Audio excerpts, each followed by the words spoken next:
I'm working on this abscess on this wisdom tooth between the molar and the wisdom tooth, and it's just bleeding away. It's been bleeding for quite some time, probably a good 2 hours so far.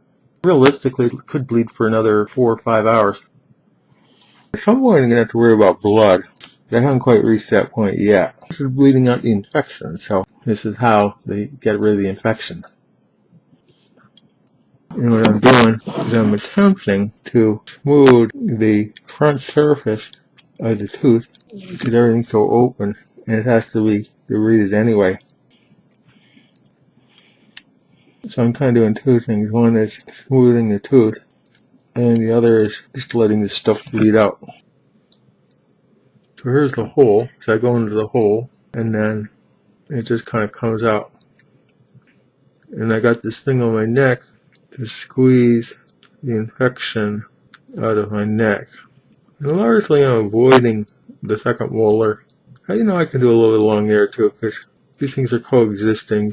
I just don't want to pull up on it, that's all, because there's nothing holding it in. See, there's sort of a lake of crud down there is what's happening. But then, it's just unfortunate that the infection got that far.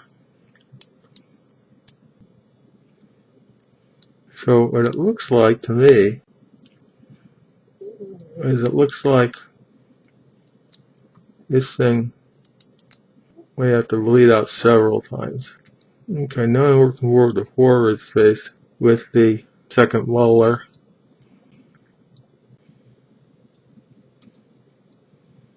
No, this is more blood than I've ever seen before. This is even more blood than this upper bicuspid. And it just keeps coming and coming. So, like I said, it's, probably from the neck, under the tongue somewhere. So, what you're going to have is that it's just going to need to bleed a lot. And it's just the way it goes. So, I'm not sure what I can do. I suppose I could let it stop bleeding. That's one thing I could do. And then get to it in the morning. See, that thing is what will tend to happen is it tends to close up. And I don't want to bleed more. It's always possible. I'm coming to the end of the line too. Because right now it just seems to have stopped. It doesn't seem like it's still bleeding now. It doesn't like it's pouring out. Anyway, it's still bleeding, but it seems like it's slowed down. Maybe, maybe not. Probably not. Well, we'll find out. Gotta be careful here, because there could be some bone in there, and I'm just confused. It seems I've slowed down, that's what seems, because that's a good sign. The same thing is just go in there, focus on tooth, and then sort of poking around. Well, okay, we're back in business again.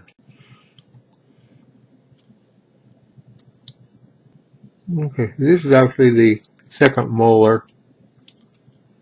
So obviously, if the wisdom tooth is swinging in crap, this is two. There. Okay.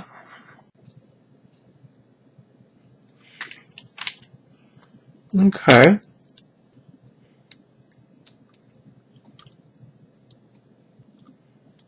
Okay. Right there. Okay, this is the second molar.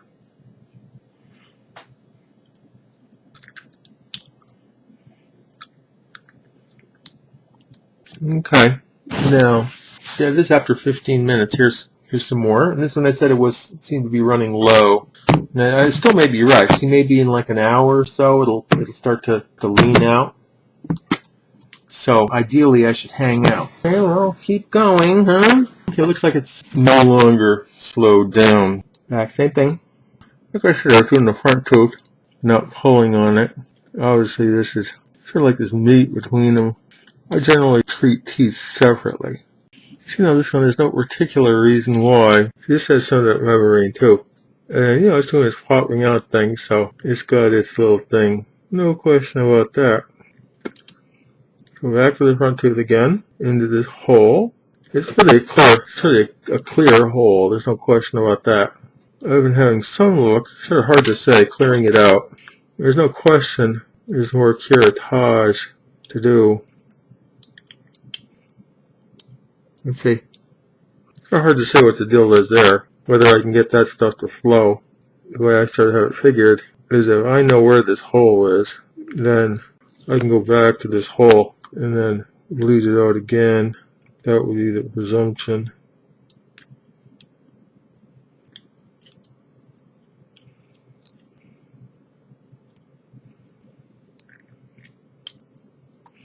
Okay.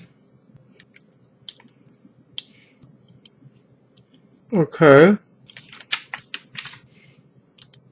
Okay. So it does seem to have slowed down just in the nick of time too. Just goes and goes. Okay, so here's another roughly 20 or 30 of these fairly good sized blobs, fairly small, not too big.